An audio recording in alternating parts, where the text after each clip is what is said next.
열왕기상 19장 1절에서 10절까지 말씀 한 절씩 교독합니다. 아합이 엘리야가 행한 모든 일과 그가 어떻게 모든 선지자를 칼로 죽였는지를 이세벨에게 말하니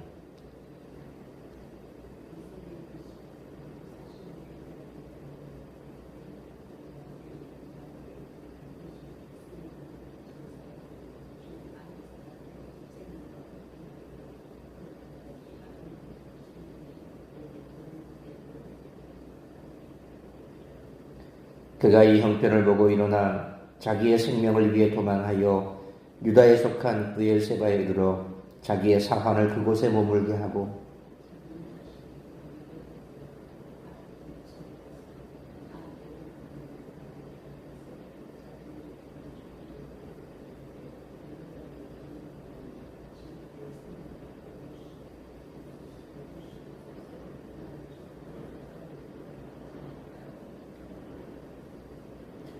로뎀나무 아래 누워 자더니 천사가 그를 어루만지며 그에게 이르되 일어나서 먹으라 하는지라.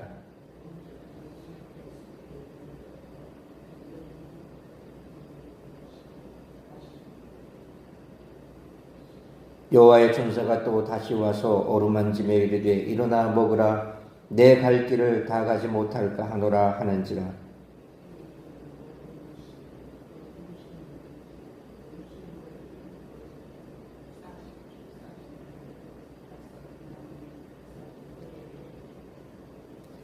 엘리야가 그곳 굴에 들어가 거기서 머물더니 여호와의 말씀이 그에게 임하여 이르시되 엘리야야 네가 어찌하여 여기 있느냐.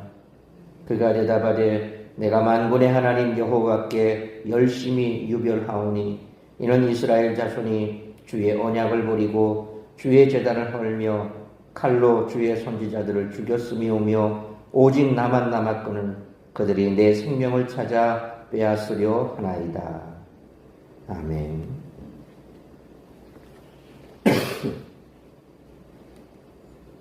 강하고 강해 보이던 엘리야는 갈멜산에서 이룬 승리에도 불구하고 완전히 다른 모습으로 오늘 독자들에게 그려집니다. 이는 사실 열왕기의 독자들에게는 소망이 될 수 있는데 오늘 본문의 엘리야의 모습을 통해 우리들은 몇 가지 귀한 신학적 통찰을 얻을 수 있습니다. 첫째로 우리들은 하나님의 일을 하면서 때로 어려움에 휩싸일 수 있다는 것입니다. 오늘 본문은 이를 악한 세력의 공격으로 인한 두려움이라고 말합니다. 엘리야는 초인적 힘을 가진 우리와는 다른 차원의 인물이 아니라 그저 하나님의 말씀에 순종하고 그분의 능력을 의지했던 대다수의 성도들보다 조금 더 믿음이 강했던 사람인 것을 알 수 있습니다. 엘리야의 절망적 호소로 성도들은 그에게 동질감을 느낍니다. 그러므로 두려움에 빠질 때 우리들은 침묵할 것이 아니라 엘리야처럼 생각과 감정을 하나님께 표현해야 할 줄 믿습니다. 둘째로 우리들이 어려움에 빠질 때 의지를 다지고 하나님의 임재의 자리로 나아가야 한다는 것입니다. 엘리야는 스스로 죽고 싶다고 고백할 만큼 영적 침체기를 겪었습니다. 영적으로 매우 건강한 상태에만 하나님께 나아갈 수 있는 것이 아닙니다. 하나님의 백성들은 가장 약할 때도 하나님의 임재를 의식적으로 찾아가야 합니다. 그리고 하나님과 끈질기게 대화해야 합니다. 엘리야는 자신의 아픔을 하나님께 토로했습니다. 그러므로 우리 또한 포기하지 말고 하나님과 대화해야 할 줄 믿습니다. 셋째로 회복은 하나님이 주도하신다는 것입니다. 하나님은 당신의 백성을 버리지 않으시며 때로는 우리들이 잘못된 상황 판단을 하고 있을지라도 질문을 던지시고 대화하시며 회복시키십니다. 엘리야의 몸과 영혼을 하나님이 돌보셨던 것처럼 하나님의 임재의 자리에 나아가는 우리들을 하나님은 회복시켜 주십니다. 그러므로 어떤 상황과 환경 속에서도 하나님께 나아가는 우리 모두가 되시기를 축원합니다. 에녹과 엘리야는 성경에서 죽음을 경험하지 않은 두 사람입니다. 그런데 정작 엘리야는 하나님께 죽음을 구한 적이 있습니다.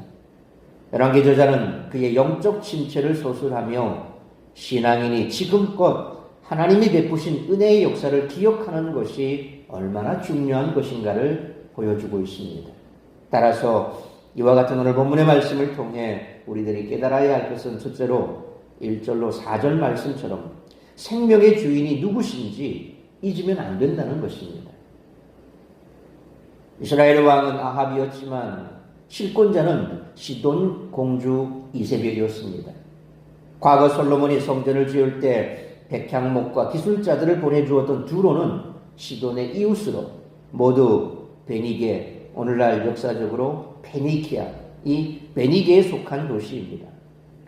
솔로몬이 두로의 도움으로 성전을 지을 때부터 드리운 어두운 그림자는 결국 이스라엘이 베니게의 영향 아래 놓이는 결과를 초래하고 말았습니다.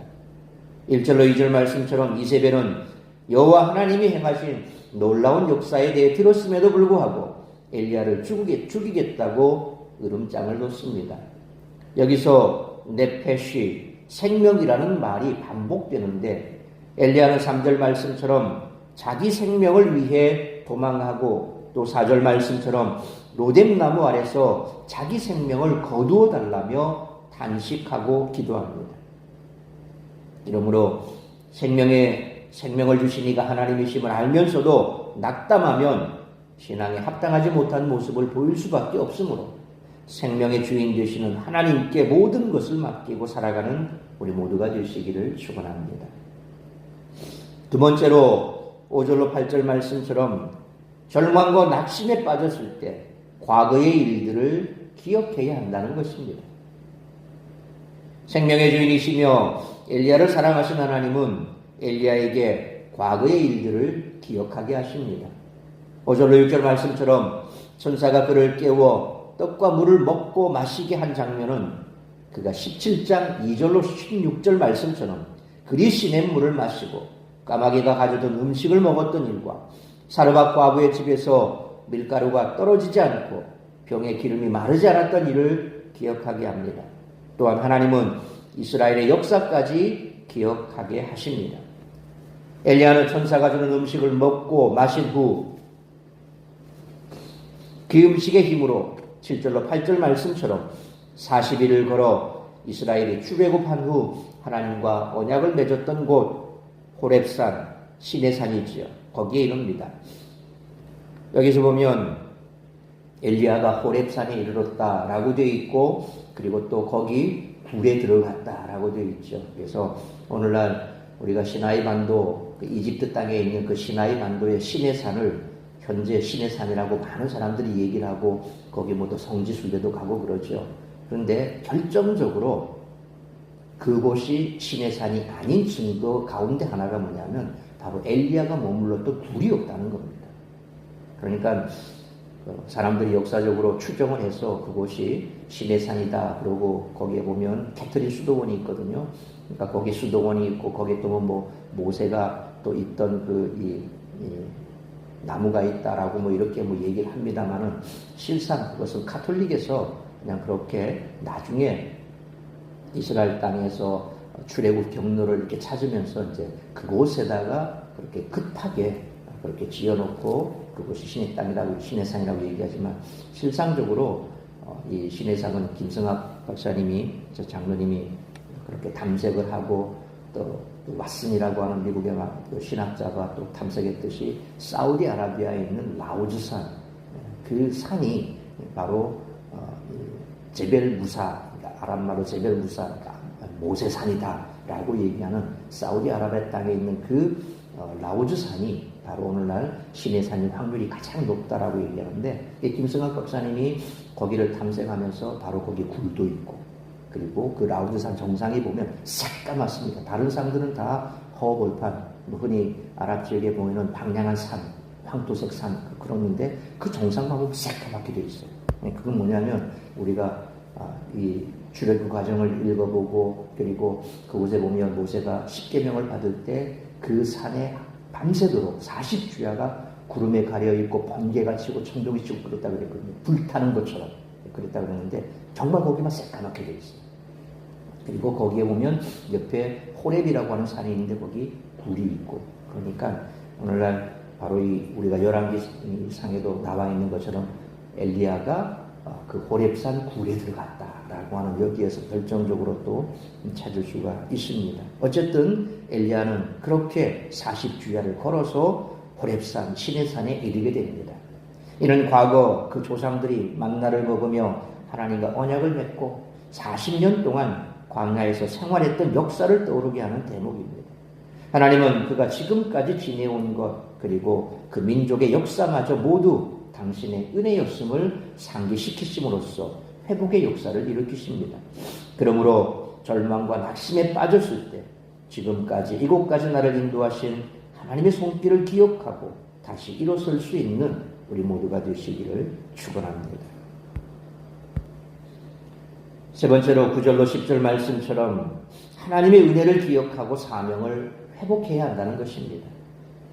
9절에 네가 어찌하여 여기 있느냐라는 하나님의 질문은 사명을 일깨우는 질문입니다. 그러나 엘리야는 사명의식을 회복하지 못합니다. 과거 모세는 출애굽기 32장 31절로 32절 말씀처럼 호렙산에서 금송아지를 숭배한 이스라엘을 대신해 하나님께 용서를 구했지만 엘리야는 10절 말씀처럼 내가 열심히 유별하고 나만 남았는데 저들이 나를 죽이려 한다고, 곧 나는 정당한데 그들이 악하다라고 지금 말하고 있습니다. 이 말을 조금 각색하면 나만 하나님 섬기며 말씀대로 살면 뭐합니까? 다른 사람은 아무도 그렇게 하지 않는데요. 뭐 이런 말이 되겠습니다. 주님의 일을 하다 보면 엘리야가 경험한 것 같이 낙담하는 경우가 없지 않죠. 나만 열심인 것 같고 나만 뭔가 뭘 하기 위해서 허둥바둥 막 그러는 것 같고 다른 사람들은 전혀 관심도 없는 것 같고, 사실 그런 걸 느끼게 되면 교회 일도 하기 싫어집니다. 다 내려놓고 싶습니다. 그게 좀 심해지면, 회복이 안 되면 나 이제 아무것도 안 해, 나만 하는 것 같아, 뭐 이렇게 돼버리는 거죠. 지금 엘리야가 그런 상황입니다. 하지만 우리는 그때마다 지금까지 우리를 인도하시고 사명을 감당하게 하신 주님을 기억하며 신앙을 회복해야 된다는 것이죠. 왜냐하면 사실 그렇게 할 수 있도록 하신 분은 내가 아니라 하나님께서 내게 힘 주시고 능력 주셨죠. 그래서 바울의 고백처럼 내가 하나님께서 내게 힘 주시고 능력 주시면 모든 것을 할 수 있다라는 그 말씀의 의미가 바로 그런 겁니다. 내 힘으로 내 능력으로 할 수 없는 거죠. 우리가 그렇게 열심을 낼 수 있는 것도 하나님께서 열심을 낼 수 있는 마음을 주시고, 또 그렇게 할 수 있는 여건도 주시고, 또 그렇게 할 수 있도록 믿음도 주시고, 다 하나님께서 주신 것입니다. 근데 실상 우리는 착각을 합니다. 내가 열심히 있어서 내가 그렇게 하려고 내가 스스로 해서 내가 그렇게 했다. 오늘 엘리야처럼 내가 얘기를 합니다. 그렇게 되면 결과가 어떻게 됩니까? 주변을 보고 환경을 보고 나와 같은 마음이었고 나에게 동조하지 않고, 그러면 나 혼자만 그런 것 같이 착각해버립니다. 결국 내가 그렇게 열심히 한 것이 되어버리고, 그래서 나중에는 그런 것들이 오히려 반대로 이제 사람들이 동조하고 도와주고 하면 그 다음에 그 영광을 하나님께 돌리는 것이 아니라 내가 그렇게 열심히 했지라고 그 영광을 가로채버립니다. 그러니까 이렇게도 문제고 저렇게도 문제고, 문제는 뭡니까? 내가 그랬다라는 거죠. 그러나 하나님께서 그렇게 하신 것을 인정하고 하나님께서 나에게 힘주시고 능력 주셔서 내가 이렇게 할 수 있었다라고 고백을 하고 생각하면, 만약 엘리야와 같은 상황이 되더라도 다른 하나님의 뜻이 있겠지, 하나님의 뜻을 찾게 되고, 그리고 지금까지 어쨌든 이렇게까지 할 수 있도록 도와주신 하나님 감사합니다 이렇게 되는 겁니다. 그러니까 교회를 할 때도 항상 우리가 조심해야 될 게 내가 이 내가라는 부분을 다 빼버려야 됩니다. 이거 누가 주는 겁니까? 사탄이 주는 겁니다. 성령이 주시는 것은 내가 한 것은 아무것도 없습니다. 나는 그저 무익한 종일 뿐입니다 라고 생각하는 거죠. 그래서 예수님께서도 항상 우리가 일을 할 때 나는 무익한 종이다라고 하는 사실을 잊지 말라고 말씀하지 않았습니까? 그러므로 내 뜻대로 일이 되지 않아 낙심될 때 지금까지 이곳까지 올 수 있었고 사명을 감당할 수 있었던 것이 내 능력이 아니라 하나님의 은혜였음을 기억하고 다시 사명을 회복할 수 있는 우리 모두가 되시기를 축원합니다. 사랑하는 성도 여러분, 엘리야는 3년의 가뭄 가운데 자신의 생명을 지키신 하나님을 기억하지 못하고 이세벨을 두려워했습니다. 그는 하나님이 광야에서 40년 동안이나 이스라엘을 먹이신 분임을 잊었습니다. 그러므로 하나님과 이웃을 원망하는 마음이 들 때마다 지금까지 지내온 것이 하나님의 큰 은혜라는 사실을 기억하고 여전히 주님은 이 땅에서 역사하고 계시며 우리 교회를 붙잡고 계신다는 이 믿음으로 날마다 감사와 기쁨으로 충만한 삶을 살아가는 우리 모두가 되시기를 주님의 이름으로 축원합니다. 기도하겠습니다. 거룩하신 아버지 하나님, 은혜와 사랑을 감사합니다. 오늘도 우리에게 귀한 말씀 주시며 거룩하고 복된 주일 말씀으로 예배로 시작하게 하시니 감사합니다. 오늘 주신 말씀처럼 엘리야가 그렇게 믿음이 충만하고 대단한 역사를 이룬 인물이지만 결국 그 역시도 그저 단순하게 우리와 성정이 같은 사람임을 알 수가 있습니다. 그도 낙심하고 또 좌절하고 그래서 하나님 앞에 그의 생명을 취해달라고 말할 만큼 연약한 성정을 가진 우리와 같은 사람입니다. 그러나 하나님께서는 결코 그를 버리지 아니하시고 끝까지 붙드시고 사명을 일깨워 주시며 하나님께서 말씀하시는 바 그 사명의 자리로 인도하신 것을 보게 됩니다. 특별히 오늘 엘리야의 모습 속에서 우리의 모습을 발견하게 됩니다. 우리가 주의 일을 감당하다 낙심할 때가 있습니다. 하나님을 향한 믿음으로 나아가다가도 내 뜻대로 내 마음대로 되지 않을 때 좌절하고 낭망하게 됩니다. 그럴 때 기억해야 될 것은 생명의 주관자는 하나님이시며 지금까지 이곳까지 우리를 인도하신 분도 하나님이시며 내가 한 것은 아무것도 없다는 사실을 잊지 말아야 할 것입니다.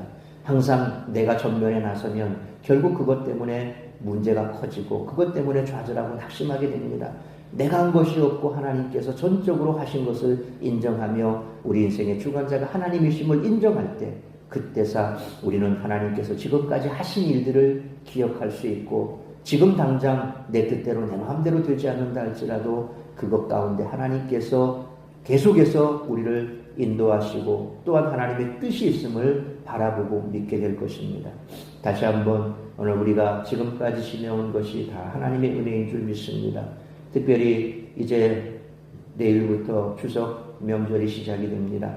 우리 사랑하는 성도들 어디에 있든지 무엇을 하든지 주님께서 함께 동행하시고 특별히 먼 길 고향으로 방문한 성도들 그들의 생명과 안전을 지켜주시며 가족끼리 모였을 때에 이처럼 세속에 있는 믿지 않는 사람들은 이처럼 자기들이 가지고 있고 또 지금까지 그들이 쌓아왔던 것으로 우리를 시험 들게 할 때도 있을 것입니다. 그들과 비교했을 때 나는 아무것도 한 것이 없고 이룬 것도 없는 것처럼 보이지만 그러나 그렇지가 않습니다. 하나님께서 지금까지 우리의 생명을 지켜주시고 우리를 보호하시며 우리에게 영생의 구원의 믿음을 주신 것 그것만으로도 우리는 그들과 다른 변하지 아니하고 썩지 아니하는 영광의 면류관을 받은 줄 믿습니다. 그러므로 세상의 물질적인 세속적인 것에 우리가 마음 빼앗겨서 좌절하고 낙심할 것이 아니라 오히려 그 속에서도 하나님 앞에 감사할 수 있는 그래서 더 겸손해지고 또 그와 같은 이야기가 오고 갈 때에라도 우리의 믿음이 떨어지지 아니하도록 붙들어 주옵시고 우리가 교회를 할 때에도 때로 나 혼자만 열심을 내는 것 같고 모두가 더 관심이 없어서 주의를 등한시하는 것 같은 그런 상황 속에서도 결단있고 우리가 겸손하게 지금까지 나를 인도하시고 붙드신 하나님 앞에 감사하며 더욱더 주님께 기도하며 사명 잘 감당할 수 있게 해달라고 기도할 수 있는 우리의 모습이 되게 하여 주옵소서. 하나님께서는 우리를 지키시고 교회를 붙드시고 우리의 삶을 인도하시는 줄 믿습니다. 그러므로 우리 하나님께서 지금까지 나를 붙드시고 인도하신 것에 더욱더 감사하는 명절이 되게 하여 주옵시고 더욱더 하나님을 믿는 믿음으로 내 남은 생애를 하나님의 영광을 위하여 살아가기로 결단하는 우리 모든 성도들의 삶이 될 수 있도록 축복하여 주옵소서. 오늘도 이 예배를 시작으로 드려지는 모든 예배 가운데 우리 하나님 영광 받아주시기를 간절히 빌고 소원하오며 이 모든 말씀 우리 주 예수 그리스도의 이름으로 기도하옵나이다. 아멘.